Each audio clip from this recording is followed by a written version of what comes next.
So this is the brand new Huawei Mate 40 Pro, and it has all the latest technologies from Huawei and whatnot. We already did our hands-on earlier, a few weeks ago actually. So today we're going to talk about what's it to actually use the Huawei Mate 40 Pro for about 2 weeks or so.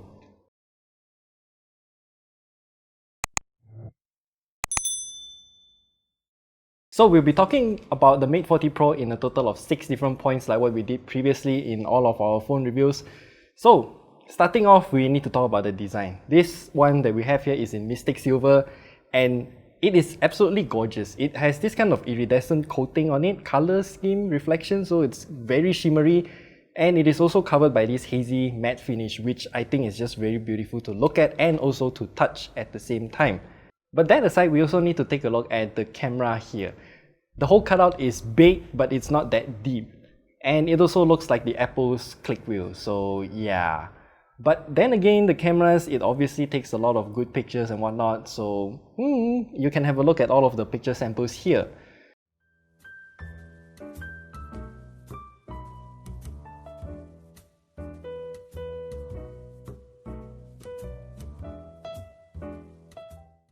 And this time around, Huawei also embedded all of the camera modules inside the ring and not within that ring. So that's the change compared to the Huawei Mate 30 Pro instead.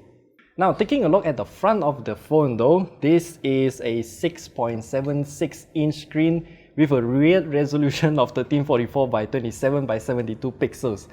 It is also using an OLED screen with a refresh rate of up to 90 Hz. And it also retains the massive extreme curvatures on both sides, just like the Huawei Mate 30 Pro. And this time around, well, when you look at it from straight on and you're viewing something with a white background, let's just say Facebook without dark mode turned on, you can see green fringes around these two extreme edges here. That is actually caused by physics, not Huawei's fault, but still, do you actually need this kind of curvature though? And by the way, this time around, Huawei also has brought back the physical volume control case, which is a perfectly good thing. When you first unbox the Huawei Mate 40 Pro, it also comes pre-installed with a screen protector as well. Honestly, it looks weird. So all of the four corners have this kind of weird 90-degree cutout, which I removed it in this case because ours was originally damaged, but I still have some extra footages here to show you how weird that screen protector actually looks. And now we have to talk about the software. So the Huawei Mate 40 Pro marks the 1-year anniversary of being Google-lessness, if that's a word. And Huawei introduced the Huawei mobile services since then, and it came on with their own Huawei app gallery, which actually grew tremendously throughout that 1 year from its debut last year. But they also brought in some new features. So for example, you got the Huawei Pay, which is new, but it only supports both UnionPay and also ICBC for Malaysia as of now, which I don't know who will actually use it at this point in time.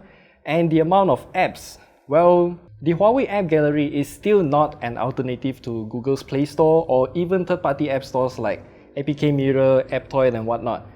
And speaking of that, Huawei introduced something called Petai Search. No, not Petai Search, it's Peto Search.